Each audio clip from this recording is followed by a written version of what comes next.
Tout autre sujet avec vous, Christophe Dancette. Bonjour Christophe. Bonjour Pauline. Vous nous emmenez aujourd'hui à Hambourg, autour de la mer du Nord, avec ce sommet stratégique qui s'ouvre aujourd'hui. Sommet sur l'énergie, mais aussi sur la géopolitique, l'industrie et la souveraineté. Un rendez-vous très politique.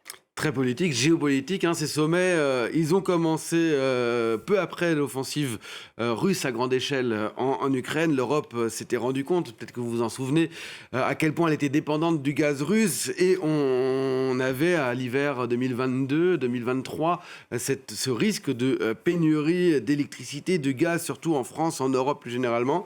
Il a fallu trouver des alternatives. Le GNL, acheté aux États-Unis ou dans les pays du Golfe, mais là aussi avec une nouvelle dépendance, un manque de souveraineté.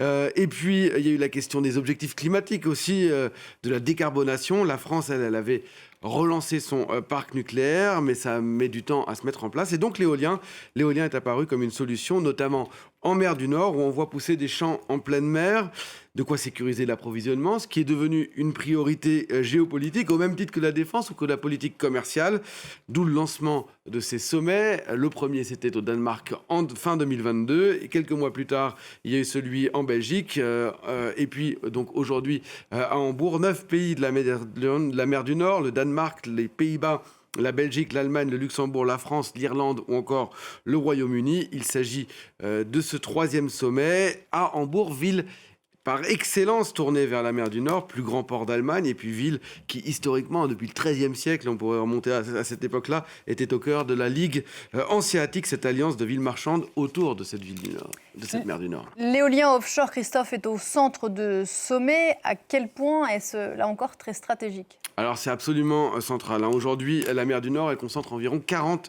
gigawatts d'éolien offshore installés, soit plus de 80% des capacités européennes. Mais l'enjeu de ce sommet, c'est de monter la cadence et de tenir les engagements qui avaient été pris en 2023. 120 gigawatts d'ici 2030, c'est donc 3 fois plus qu'aujourd'hui, et plus de 300 gigawatts d'ici 2050.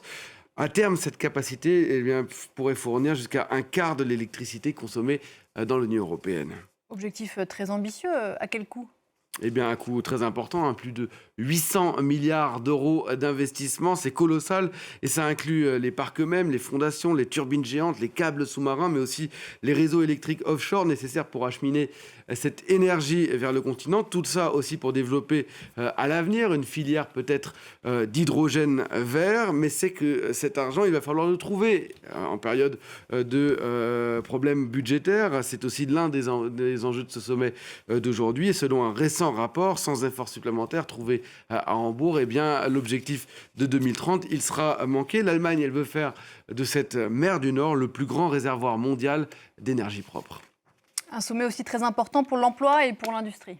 Oui, puisque c'est une vraie filière industrielle, cet éolien offshore. Selon les estimations européennes, le développement de l'éolien en mer pourrait soutenir jusqu'à 300 000 emplois en Europe d'ici 2030, 500 000 emplois même à terme, dans la construction navale, dans l'ingénierie, dans la maintenance de ports spécialisés, dans la fabrication de câbles ou encore de turbines.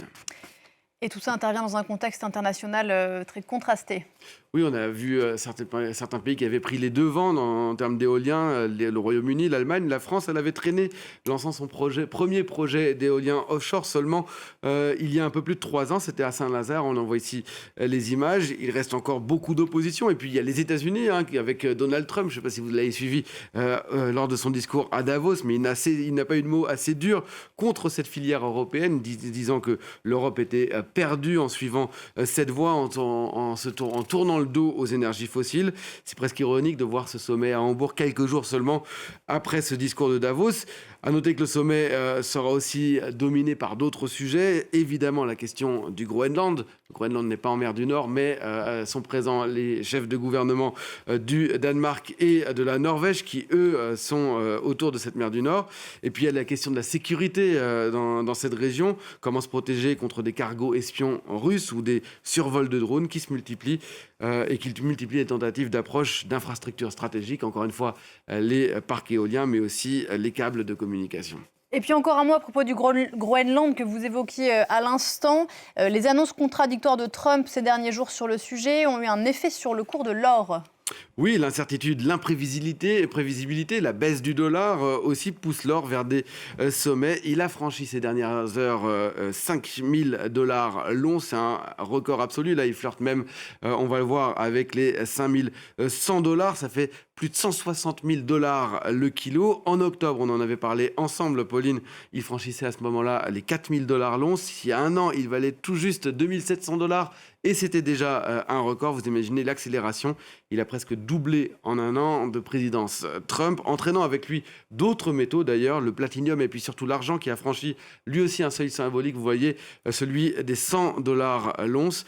Il a plus que doublé en un an. Merci beaucoup Christophe. C'était